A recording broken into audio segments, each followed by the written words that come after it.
Buenos días, qué bueno tenerles en esta mañana, nos encanta de verdad, bienvenidas, bienvenidos, que puedan estar aquí en nuestra familia iglesia, comunidad cristiana en Manuela. Así que bienvenidas todas las personas que nos visitan por primera vez, siéntense por favor en su casa, a los que son parte de nuestra familia iglesia y a todas las personas que nos ven a través de nuestras redes sociales en el canal de YouTube CC24.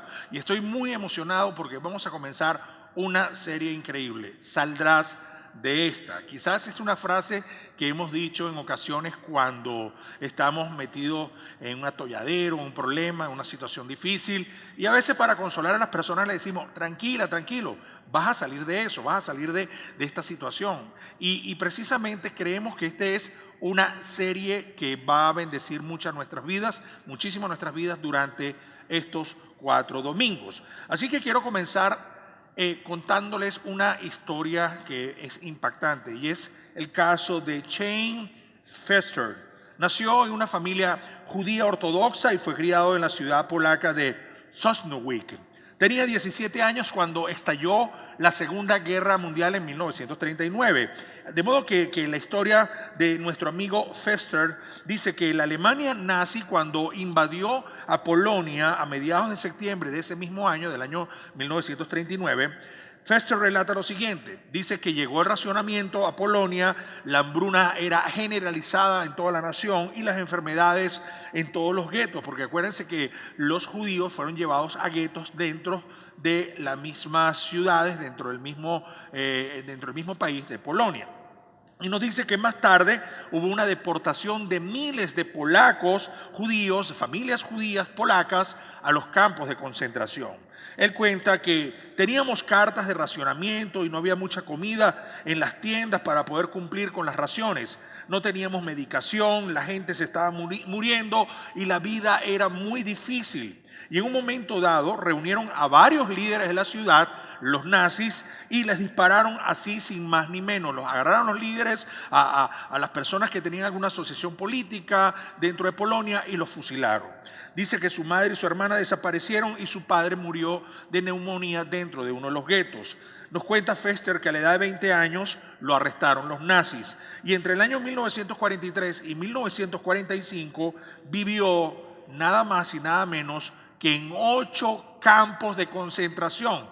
Si comúnmente la gente moría en un campo de concentración, pueden imaginarse a este joven viviendo donde fue trasladado a 8 campos de concentración y algunos campos de exterminio, donde tuvo que soportar terribles condiciones que acabaron con la vida de muchas personas dentro de dichos campos. Fester recuerda que lo obligaron a cambiar bloques de cemento en una carretera a temperaturas extremas. Él cuenta que a través de 26 grados bajo cero estaban sin la ropa suficiente cambiando estos bloques de cemento donde muchas personas, muchos hombres murieron por causa de neumonía. Dice que hacía un frío insoportable y los soldados comenzaron a golpearlos, a gritarles, diciéndoles que no eran lo suficientemente rápidos y por eso muchos en esa agonía, en ese trabajo forzoso murieron. Nos cuenta también que hacia finales de 1943, durante un brote de tifus en uno de los campos de concentración, Fester cayó gravemente enfermo, donde hubo muchísimos muertos. De nuevo, el señor Fester, el joven Fester, logró sobrevivir. Finalmente fue deportado a Auschwitz. Recuerdan muy bien que Auschwitz es uno de los campos de exterminio más terribles que existieron en la historia de la Segunda Guerra Mundial, donde murieron más de 1 millón de personas y donde comúnmente se llevan a las personas a las duchas de la muerte. Así que llevan a mujeres, hombres y niños, los desnudaban, los metían en las duchas y en vez de salir agua salía gas y los mataban. Cuenta Fester que una oportunidad los agarraron a ellos, los metieron en las duchas y dijeron, nada, este es ya nuestro último momento, aquí vamos a morir. Y cuando abrieron las duchas, resulta que era agua, donde felizmente todos se alegraron de que no era el gas de la muerte. Así que era agua, pudieron bañarse y nos cuenta que en la primavera de ese año de 1945, a medida que Alemania estaba perdiendo, los nazis estaban perdiendo por la parte de los ingleses, los norteamericanos y los rusos desde la parte este y oeste, la coalición de aliados para derribar a Hitler, para quitar el dominio de los nazis, llegaron al campo de concentración en Buchenwald, donde se encontraba el señor Pfister. Así que les estuvo en el campo de Auschwitz-Birkenau, que es uno de los campos más terribles, como les mencioné, y también el Buchenwald, que viene siendo el otro campo, el segundo campo de concentración o exterminio, donde más personas murieron. Él cuenta que de repente llegaron los aviones americanos y todos los soldados alemanes huyeron, porque en ese momento él cuenta que los habían tomado a él y a un grupo de hombres porque ellos aceleraron el proceso de fusilamiento, y cuando lo iban a fusilar comenzaron a entrar las tropas norteamericanas en el campo de Buchenwald, que quedan justamente en Alemania y no estaban en Auschwitz, que es en Polonia, y en ese momento se salvaron. Que wow, que ellos en el momento que los iban a fusilar, y al pasar los aviones y al entrar los tanques norteamericanos, los nazis comenzaron a huir y todo ese grupo de hombres se salvaron. Y dice Pfister que entre lágrimas él decía, no me lo podía creer, no me lo podía creer, porque entraban los soldados americanos y le decían, son libres, ya son libres. Y podemos ver en esta breve historia del señor Pfister es que estuvo al borde de la muerte en múltiples ocasiones. Y Pfister está considerado como uno de los casos más excepcionales de personas que pudieron sobrevivir a 8 campos de concentración y sobre todo a los 2 campos de exterminio más terribles donde hubo las mayores ejecuciones para judíos. Yo me imagino que en algún momento Pfister, yendo de un campo de concentración a otro, se diría, algún día voy a salir de esta. Y yo creo que todos nosotros hemos vivido diferentes circunstancias cuando hay momentos difíciles en nuestra vida. Yo no creo que no haya o exista una sola persona que pueda decir, yo nunca he padecido nada. Sobre todo los que son jóvenes, los que somos adultos. Cuando eres niño quizás la vida la ves de otro modo, indudablemente, y eso es fantástico. Pero cuando somos adultos, a medida que vamos creciendo, es más, a medida que vamos envejeciendo, vamos viendo la vida de otra perspectiva. Y creo que todos hemos pasado por situaciones difíciles. Y como nación, indudablemente, estamos pasando por un mal momento. Pero yo creo que nuestra intencionalidad es seguir adelante, caminando, no perdiendo la fe y la esperanza, porque Dios también camina con nosotros para fortalecernos en los tiempos difíciles. Yo lo creo. Yo creo que Dios camina con nosotros en este momento difícil que estamos atravesando. Porque la buena noticia es que los momentos difíciles de la vida no perduran, pero las personas de fe sí. Las personas de fe son las que perduran. Los tiempos difíciles, las circunstancias adversas vienen, pero también se van. Y esa es nuestra esperanza. Y aunque no podamos ver su propósito o el plan en medio de esta situación que estamos viviendo como país, el Señor del cielo, que está en su trono y firme control, tiene todo el control del universo y de nuestra nación, de nuestro país y de nuestras vidas, nos va a decir y nos dice en esta mañana, vamos a salir de esta. Ahora, yo creo y me encanta la base de una historia espectacular, una historia increíble. Y es la historia cuando el pueblo de Israel sale de Egipto. Y si no conoces mucho esta historia, déjame darte un contexto rápidamente. Resulta que el pueblo de Israel estuvieron 430 años trabajando como esclavos para los egipcios. De modo que Dios se manifestó a través de un hombre llamado Moisés y le dijo, tú eres el encargado de liberar mi pueblo. Y así que Moisés fue ante el faraón, se desataron 10 plagas sobre Egipto y así por último fue la muerte de los primogénitos, el primer hijo de cada familia egipcia murió, que fue el último juicio que Dios envió a través del ángel de la muerte. Y ahí es cuando el faraón dice, indudablemente tienen que irse, no vaya a ser que todos muramos por causa de ustedes. Y así que el pueblo de Israel se prepararon como un ejército, dice el libro de Éxodo, capítulo 13 y 14, donde está basada esta historia. Y y se reunieron todos, pero no se fueron, no iban a salir con una mano adelante y una mano atrás, sin nada, sino que para rematar, Dios les dio la autoridad de pedirles los bienes a los egipcios. Así que Dios tocó el corazón de generosidad de los egipcios y comenzaron a darles plata, oro, ganado, ovejas, ropa, le dieron utensilios, todo. Dijeron, tome, le damos todo, pero váyanse de aquí, por favor. Wow, provoca hacer eso como con algunas personas. Toma, una vez, váyanse. Pero bueno, eso estábamos hablando de la Biblia, ¿no? Y resulta que ellos agarraron todos estos tesoros y se armaron como un ejército y tenían que irse hacia donde Dios les estaba diciendo. Y de modo que salieron desde Ramsés, donde se reunieron todos los judíos esclavos, hasta una región que se llama Sucot. Y el faraón y sus servidores, a los días que el pueblo de Israel se fueron, a los días que ellos se fueron, el faraón dijo, ¿cómo pudimos permitir que se fueran los israelitas y dejaran de trabajar para nosotros? Mano de obra barata, talentos, habilidades que tenían muchos de ellos. Y el faraón entonces dio la orden a su ejército de perseguirlos. Y esto es interesante, porque de la ciudad donde ellos se reunieron para salir hasta llegar directo a Palestina, a la nueva tierra que ellos iban a atravesar para que Dios le iba a conquistar, son 300 kilómetros de camino aproximadamente. Y eso se iba a transitar en 1 semana y media, eso es lo aproximado. Pero cuando Dios los sacó de Egipto, Dios le dijo, no vayan por el camino fácil, no vayan por el camino derechito, sino que los voy a llevar por el camino más largo. Porque en el camino derechito se iban a encontrar con puertos egipcios y con campamentos filisteos, como lo relata algunos textos del capítulo 13 del libro de Éxodo.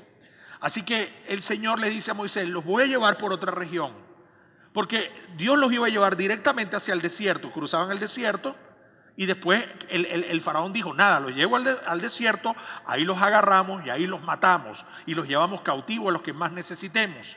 Pero Dios los desvía hacia el sur. De modo que cuando los desvía, y inmediatamente el pueblo de Israel se encuentran con un desierto a un lado y después se encuentran con el Mar Rojo de frente. Y cuando se encuentran ahí, entre el mar y el desierto, nos dice Éxodo capítulo 13, 21, porque precisamente Dios muchas veces nos lleva a lugares estrechos, al camino más largo, al camino quizás que para nosotros, wow, pero por acá es más difícil. Y siempre les digo, los atajos son más bien los que nos llevan a las demoras. Por eso los caminos más rápidos, las salidas más rápidas no son las que muchas veces nos convienen. Y así que Dios no los llevó por la salida rápida, Dios los llevó por el camino corto, por el camino largo, por el camino difícil, por el camino complejo y por el camino donde el panorama se ve, wow, esto parece imposible. Porque justamente allí es donde Dios se va a glorificar. Y dice Éxodo capítulo 13, verso 21, el Señor iba delante de ellos y los guiaba durante el día mediante una columna de nube y les daba luz durante la noche con una columna de fuego. Esto les permitía viajar de día y de noche. ¡Wow! Una columna de nube que los tapaba del sol inclemente en el día. Imagínense, Dios ponía una columna para taparlo donde pegaba el sol, o sea, del poniente o del otro lado, venía esa columna de nube y los cubría del sol. Ahí está el amor de Dios, la protección de Dios. Y cuando llegaba la noche, Dios les colocaba una columna de fuego para alumbrarlos. Y esto me encanta porque esto es el amor de Dios. Y a medida que el faraón se iba acercando a ellos, los israelitas se fueron dando cuenta de que los egipcios venían hacia ellos para matarlos, para destruirlos. Se asustaron mucho y comenzaron a orar para que el Señor les ayudara. Pero su oración, más que un clamor, era una queja. Y agarraron a Moisés y le dijeron, dice el versículo 11, ¿acaso nos trajiste aquí al desierto a morir porque no habían tumbas en Egipto? ¿Por qué nos hiciste esto? ¿Por qué nos sacaste de Egipto? ¿Acaso no te dijimos en Egipto, déjanos trabajar en paz para los egipcios? Es preferible ser esclavo en Egipto que morir en el desierto. Y esto me recuerda algo, la gente que viven de las glorias del pasado O la gente pensando que el pasado fue mucho mejor. O la gente que comienza a anclarse también en el dolor del pasado. Porque hay gente que recuerda el pasado bueno y el pasado malo. Y yo creo que si miras demasiado hacia atrás, muy pronto vas a estar marchando hacia esa dirección. El pasado pasó. Sencillo. Nos quedamos tanto tiempo mirando una puerta que se cerró que no nos damos cuenta de cuántas están abiertas hacia adelante. Tu futuro contiene más felicidad que cualquier cosa del pasado que tú recuerdes. ¿Sabes? Cree firmemente que todavía lo mejor no ha sucedido. Lo mejor en el nombre de nuestro Señor Jesús está por suceder. Aunque nadie, miren, de verdad, puede retroceder y hacer un comienzo completamente nuevo. Cualquier persona puede comenzar ahora y hacer un final completamente nuevo. De modo que a mí me gustan más los sueños del futuro que la historia del pasado. Y tú tienes que decir lo siguiente: querido pasado, gracias por las lecciones que me diste. Continúo hacia adelante. Así que estaba el pueblo de Israel recordando el pasado. Estábamos mejor allá en Egipto, recibiendo correazos, palos, castigos, humillaciones. Estaban mejor. Cuando realmente, a pesar de la adversidad, estaban en el desierto, pero eran libres. Y Moisés le dice al pueblo: no tengan miedo, dice el versículo 13. Solo quédense quietos y observen cómo el Señor los rescatará hoy. Y eso es lo que Dios va a hacer por nuestra nación. Eso es lo que Dios hace todos los días por las vidas de aquellas personas que se acercan a Él. Y dice el versículo 13: esos egipcios que ahora ven, jamás volverán a verlos. Como diciendo, ya pasó todo. Todo quedó atrás. Ya basta. Todo lo dejamos atrás. Vamos a continuar. Vamos a seguir hacia adelante. Hay una meta que recorrer. De modo que muchas veces nuestra fe se debilita más cuando Dios está a punto de hacer su obra más grandiosa. Muchas veces la gente hoy aquí han perdido la fe. Wow, no está pasando nada. Como que vemos las cosas de mal en peor. Y déjame decirte, justamente en este punto, cuando mi fe se debilita, es cuando Dios va a hacer su mayor obra maestra. Y para esos momentos también Dios va a levantar hombres de fe. Y en este caso era Moisés. Así que Dios nos permite llegar a la línea de batalla cuando estamos perdidos, quizás cuando nos sentimos desarmados, para que veamos cómo Él pelea por nosotros, cómo Él va a luchar por nosotros. Y no se nos dice indudablemente, porque cuando Moisés dice, tranquilo, Dios va a pelear con nosotros, tranquilo, Dios está con nosotros. Quizás muchos los líderes decimos eso, y por dentro estamos. Yo no sé si Moisés estaba temblando. ¡Wow! Ni sé si tenía idea de lo que Dios iba a hacer, pero de algo él estaba seguro. Si Dios obró cosas delante del faraón, Dios también lo va a hacer aquí delante de nosotros. Así que sus experiencias pasadas le aseguraban que Dios le estaba guiando indudablemente. Y eso se llama memoria selectiva en psicología. Memoria selectiva es usar mi memoria para recordar las cosas buenas que me sucedieron, no las malas. Es redireccionar mi mente a las cosas buenas que me pasaron. ¿Recuerdas ese milagro que Dios te hizo financiero? Y si hoy no tienes dinero, recuerda entonces que si Dios lo hizo en el pasado, también te lo va a hacer hoy. ¿Recuerdas que Dios te sanó a ti de una enfermedad en el pasado y hoy estás enferma o enfermo? Recuerda que también Dios hoy te puede sanar. Y eso es la memoria selectiva, es recordar las maravillas y las cosas grandiosas que Dios hizo en el pasado, también las va a hacer hoy y mucho más grande. Y dice el versículo 14, el Señor mismo peleará por ustedes, solo quédense tranquilos. ¡Wow!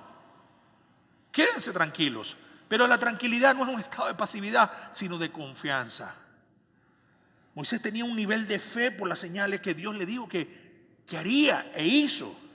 Moisés entendía que cuando estamos con Dios, uno es mayoría. Si tú tienes al Señor en tu corazón, déjame decirte, tú y yo somos mayoría. Debemos creer en las promesas de Dios, en lo que Él afirma en su palabra. Y Dios volvió a hacer algo increíble. Y mira lo que ocurre aquí, dice el verso 19. Entonces el ángel de Dios que iba delante del campamento de Israel se trasladó e iba detrás de ellos. O sea que el ángel de Dios se puso detrás del campamento. Iba el ejército, iba atrás, después iba el pueblo de Israel. Y entre el pueblo de Israel en la retaguardia estaba el ángel del Señor cuidándoles en la retaguardia. Y nos dice, asimismo la columna de nube que iba delante de ellos se trasladó y se puso detrás de ellos. O sea, la columna de nube que les daba sombra, que iba delante de ellos, ahora se puso detrás. Y dice el verso 20, y se colocó entre el campamento de egipcios y el campamento de Israel, constituyendo nube y tinieblas para aquellos, o sea, para el ejército egipcio, mientras que alumbraba a Israel de noche. Y la luz lo alumbraba, diciéndole, tengan esperanza, tengan esperanza. Aquí está la luz de nuestro Dios alumbrándoles, porque ustedes van a salir de esta. De modo que Dios le colocó a un pueblo una columna de fuego que los alumbrara para mostrar su amor, para mostrar su protección. Y esto es interesante porque si nos ponemos a ver, los israelitas estaban en medio de un gran problema. Tenían el ejército atrás y tenían por delante el Mar Rojo.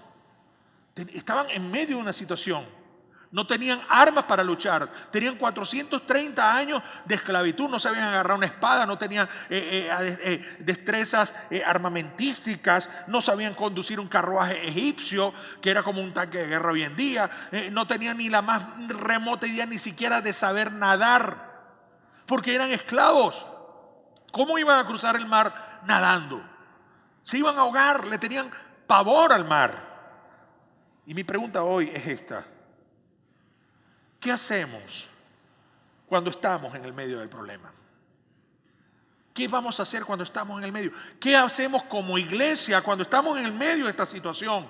Como país, que hay gente que nos dice que hay que hacer esto y mira que hay que ir en contra de este sistema y que aquello y que hay que ir para acá. Mientras los otros sabemos que no están haciendo las cosas bien y nos sentimos como en el medio. ¿Qué hacer? Yo creo que todos debemos tener un punto de enfoque, no perder el punto de enfoque. Dígalo conmigo, punto de enfoque. Muy bien, nuevamente, punto de enfoque. Muy bien. Lo primero, un punto de enfoque. ¿Qué es enfoque? Es una convicción sostenida con firmeza que nos mantiene hacia la dirección en que vamos. Es una convicción sostenida con firmeza que nos mantiene en la dirección hacia donde vamos. Miren, cuando uno se compromete a seguir una dirección, uno también limita las opciones. Quiere decir que si yo voy para allá, no tengo muchas opciones, porque si miro para allá, me voy a desviar del camino.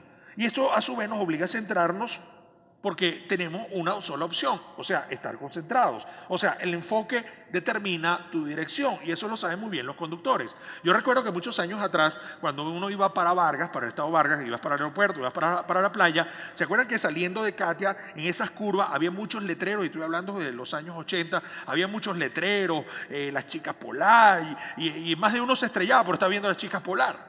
Imagínate. Entonces estaba la tipa ahí, tú sabes, toda sexy. Y entonces los y se mataban y se estrellaban. Entonces por eso quitaron las vallas publicitarias, por la cantidad de accidentes que había. Entonces la gente perdía el enfoque. Son las distracciones de la vida. Y mi pregunta es esta, ¿en qué te estás enfocando hoy? En medio del problema, en medio de la adversidad. ¿Cómo estás enfocando tu vida? ¿Cómo? Les voy a ayudar un poquito. ¿Saben qué me ayuda a mí a enfocarme?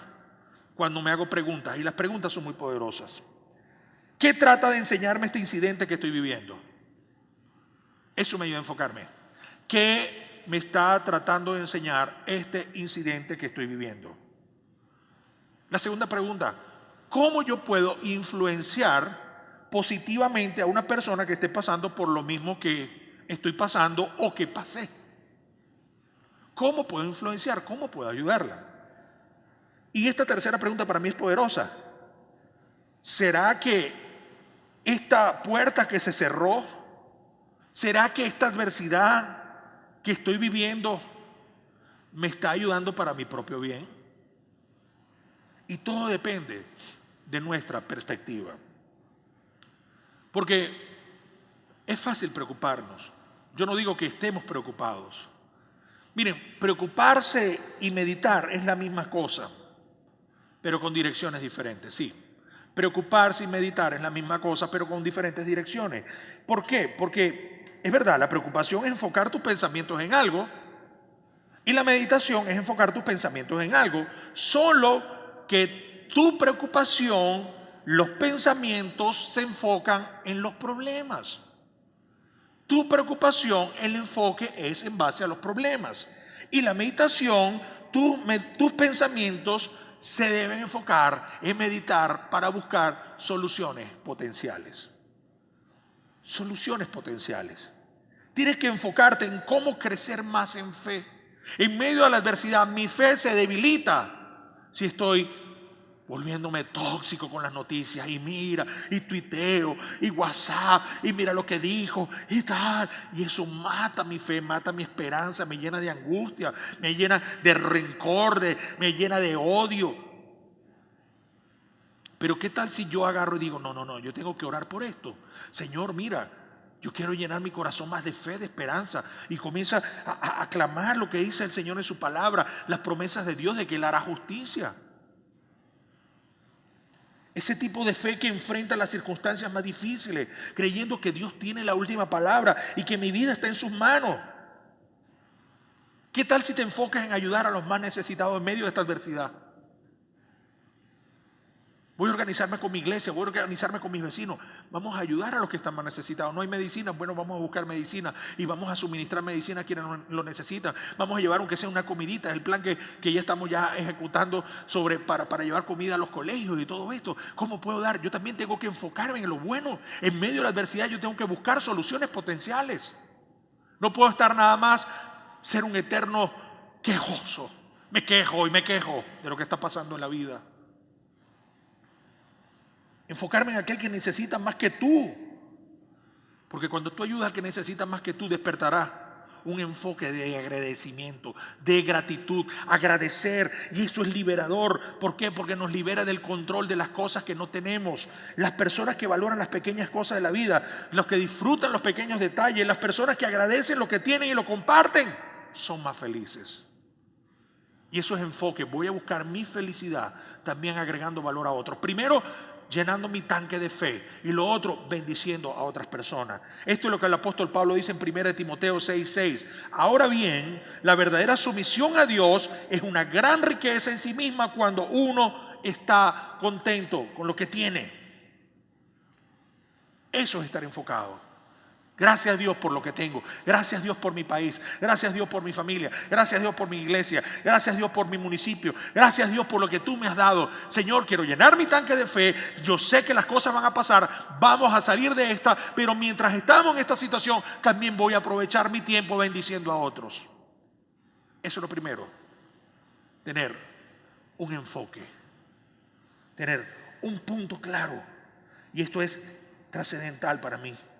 Esto es importante para mí. Y lo segundo, tener un punto de agarre. Sí, un punto de agarre.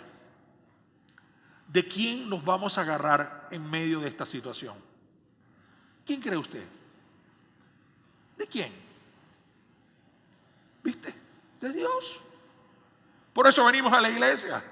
Necesitamos un punto de agarre. Así que tenemos un punto de enfoque y tenemos un punto de agarre. Vamos a enfocarnos. La palabra de Dios me da enfoque hacia dónde debo ir. Y el punto de agarre es que usted y yo no debemos agarrarnos de los hombres, de las promesas de los hombres, del gobierno tal, del fulano de tal, que cuando venga esto. No. Nuestro punto de agarre debe estar siempre en el Señor. Y es verdad, mire, muchas veces yo tiro la toalla. Sí, yo tiro la toalla, pero Dios la toma y las coloca nuevamente en mi mano y me dice, no olvides que esta lucha es de los dos, porque no estás solo ni sola. Y yo sé que muchos de los que están aquí provocan tirar la toalla, ya sí, me compro un pasaje y me voy, ya basta. Ahí no está la solución. Mientras no enfrentemos nuestros problemas actuales, sea donde sea que usted y yo vayamos, nos seguirán, porque es un asunto de actitud. El apóstol Pablo escribe a los Filipenses, dice, no se preocupen por nada. Debemos apropiarnos de esto, no se preocupen por nada. En cambio, oren por todo. Ese es mi punto de agarre, o la oración. Porque cuando yo oro, mi espíritu se conecta con el Espíritu de Dios y me llena y me da paz, me da enfoque, me da propósito, me da seguridad, me da el ánimo de que vamos a salir de esta. Y nos dice, díganle a Dios lo que necesitan y denle gracias por todo lo que Él ha hecho. Mi amiga, mi amigo, el punto de agarre es Dios. Si no me agarro de Él, ¿de quién me voy a agarrar? Dime. Todo aquello a lo cual yo me agarre que no sea Dios, me voy a soltar. ¿Por qué? Porque ese agarre no será sólido, será débil. Pero el único que cuando yo trato de agarrarme a Dios, Él me tomará completamente en espíritu, alma y cuerpo y me dará la fortaleza para salir de mis adversidades. Porque los pensamientos de Dios no son como nuestros pensamientos. Nosotros pensamos proteger el cuerpo mientras que Él está pensando en salvar el alma. Nosotros soñamos con un aumento de sueldo, Él sueña con levantar a un muerto. ¿Sabes? Nosotros evitamos el dolor y buscamos la paz, y Dios usa el dolor para traer la paz. Nosotros decidimos, voy a vivir antes de morir. Él nos ordena, muere para que puedas vivir. Nosotros nos gozamos en nuestros logros. Él se goza en nuestras confesiones. Nosotros le mostramos a nuestros hijos, sé como ese famoso. Y Dios nos señala al carpintero crucificado con labios ensangrentados y costado traspasado. Y nos dice, sé como mi hijo, sé como Cristo. Y Dios le dice a Moisés, ahora tú, levanta tu bastón, extiende el brazo sobre el mar y pártelo en dos para que los israelitas puedan cruzarlo sobre suelo seco. Y este fue el gran milagro que otra vez Dios hizo por su pueblo, Israel, y también lo hará por su pueblo, Venezuela. Mi hermano, mi amiga, mi amigo, esta es la gran noticia. Estamos entre los egipcios y el Mar Rojo. Pero déjame decirte que la promesa de Dios, que Él va a abrir el mar, va a separar las aguas, el suelo no va a estar húmedo, ni las piernas ni los pies de las personas se van a hundir, sino que será suelo seco para que tú y yo crucemos, porque Él va delante nuestro. Porque la vida no se trata de esperar que pasen las tormentas, la vida se trata también de aprender a bailar bajo la lluvia. Te lo repito, la vida no se trata de esperar de que pasen las tormentas. Sí, vamos a esperar que pase esta tormenta, porque después de esta vienen otras en la vida. La vida se trata de aprender a bailar también bajo la lluvia. Y es aquí donde Dios hizo algo increíble por su pueblo, y esa es la promesa que tenemos tú y yo. Él lo va a hacer también por Venezuela. Por favor, ¿qué tal si te pones de pie? Inclinas tu rostro allí donde estás. Cierra tus ojitos, por favor. Y vamos a conectar nuestro ser con Dios. Y podamos decirle a Dios esta oración: gracias, Señor, por estar conmigo en estos momentos de dificultad que estamos atravesando en nuestro país, en nuestras familias, en nuestra economía. Señor, yo te pido que tengas misericordia de Venezuela. Te pido que abras las puertas, así como abriste el Mar Rojo. Que estas dificultades que estamos padeciendo podamos atravesarlas bajo tu guía y el consuelo del Espíritu Santo. Señor, sabemos que vamos a salir de esta. Pero Señor, también entendemos dos cosas: que nuestra vida debe estar enfocada en ti y no en las cosas que están a nuestro alrededor. Primeramente enfocado hacia dónde vamos, a soluciones potenciales, y aprovechar las dificultades y las adversidades para bendecir a nuestros prójimos. Señor, y también entendemos en este día que nos permitas que siempre estemos agarrados de tu mano, porque agarrados de tu mano es que podemos tener siempre la victoria en nuestro espíritu en nuestra alma, en todo nuestro ser, Señor, porque grandes cosas harás por Venezuela. Gracias, Señor, y declaramos en tu nombre que saldremos de esta y que esta será una mejor nación, próspera, bendecida y sobre todo, Señor, una nación que te tema y que te ame. Te lo pedimos, Dios, te pedimos por una semana increíble. Guárdanos, bendícenos, Señor, que la bendición del Padre, del Hijo y del Espíritu Santo sea con cada uno de nosotros. Amén y amén. Que Dios me los bendiga. Muchas gracias por estar con nosotros. Nos vemos el domingo que viene, si Dios quiere. Saludos.